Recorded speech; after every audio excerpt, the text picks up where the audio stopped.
Whether it was fake or not, the recent Blue Origin NS-31 launch was one of the most common occult rituals practiced for public consumption. All rockets are phallic, but this one is much more apparent than most. After the phallic rocket probes the womb of space, the women on board are euphoric and elated. And after the egg-like capsule crashes to Earth, which can also be seen as a sperm fertilizing an egg, the occupants emerge transformed, reborn. This sexual symbolism is common. It is why we see so many obelisks and domes erected across the world.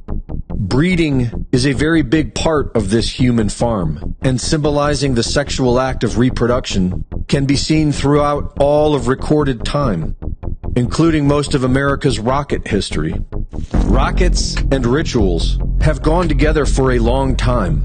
The father of modern rocketry, Jack Parsons, was a protege of Aleister Crowley and was known for being obsessed with magical rituals, most famously the Babylon working ritual. Documented in 1945 and 1946, was a ritual that Jack Parsons performed with the help of Scientology founder L. Ron Hubbard. Jack Parsons died in an explosion in his home laboratory in 1952, so he was not alive to see NASA's Apollo missions, but he would have appreciated the ritual significance of the Apollo 11 moon landing being on July 20th.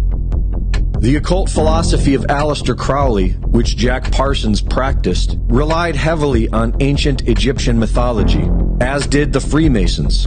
And in ancient Egypt, this time of year was marked by the celebration Sopdet.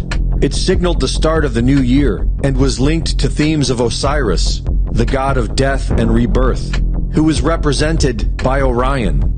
Every year around July 20th, the heliacal rising of Sirius occurs, and in the pre-dawn sky, Orion can be seen right next to Sirius.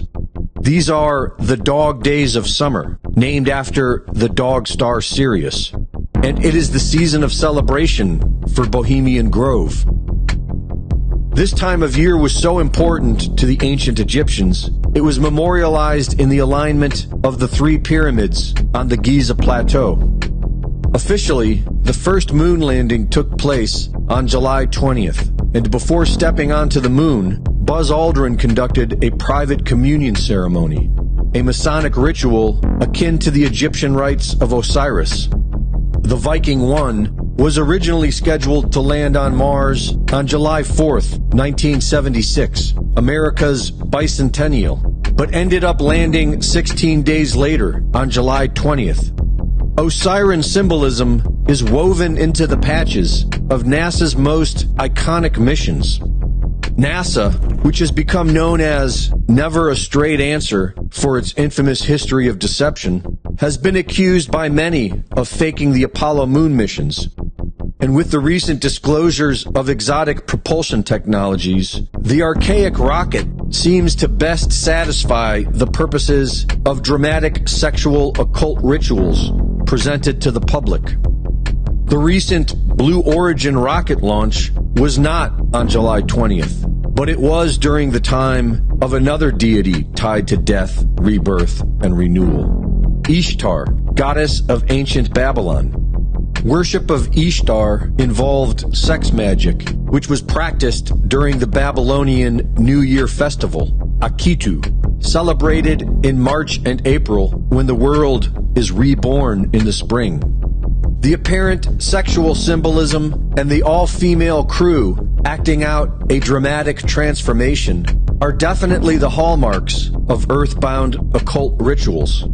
They use sympathetic and psychological magic to shape the consciousness of the human masses.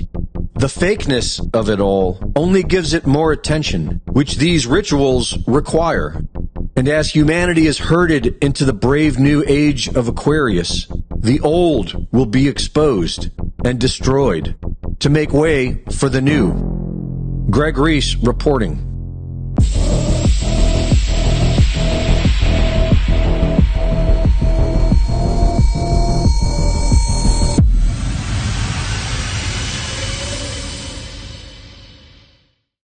The Reese Report is now fully funded by my Substack subscribers.